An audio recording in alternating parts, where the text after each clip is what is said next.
Hello everyone, this is in continuation to our topic logarithms. The next question is to solve for x if logarithm of 2 to the base x equal to logarithm of 2 to the base 4x divided by logarithm of 2 to the base x. One thing immediately what captures is that in case if we change the base, everything, if you take inverse of each of this, you will get everywhere base to be 2. So let us do that. Left hand side, I can write it as 1 by logarithm of x to the base 2. And similarly, the reciprocal of the right hand side, I will write it in the numerator. Automatically what happens is it will become log x to the base 2. And the numerator, if I write it in denominator, it will become logarithm of 4x to the base 2. Now let us do a cross multiplication to get logarithm of 4x to the base 2 is equal to logarithm of x to the base 2 multiplied by logarithm of x to the base 2. So it means it will become to the power of 2.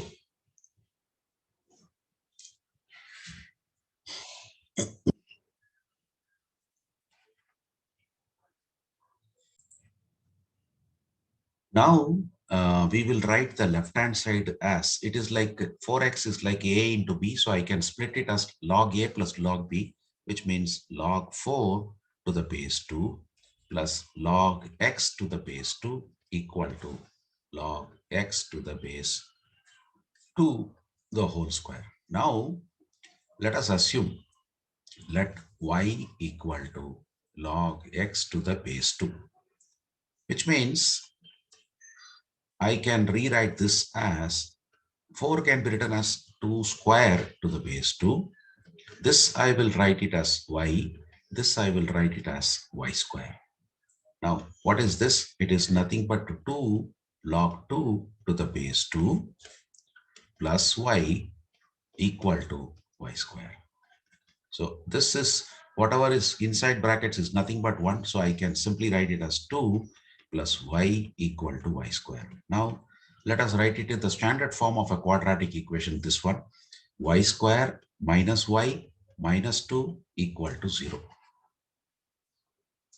Now can we split this? Can we factorize this? Yes, we can split this negative y as minus 2y plus y minus 2 equal to 0. Now in the first two terms, the common is y minus 2 plus y minus 2 equal to 0, which means y minus 2 times y plus 1 equal to 0, which means y is 2 or minus 1. Now what is y? That is y, I will substitute that log x to the base 2 is either 2 or minus 1. Now let us take individually log x to the base 2 equal to 2 or log x to the base 2 equal to minus 1. Now this I will convert it into exponential expression. That means it will become 2 power 2 equal to x, or x is 4. Here 2 power minus 1 equal to x, or x is 1 by 2. So we got the solutions for x as 4 and half. In case if you find the contents of this video to be useful to you, I request you to please like it, share it with your friends, and also subscribe to my channel. Thank you.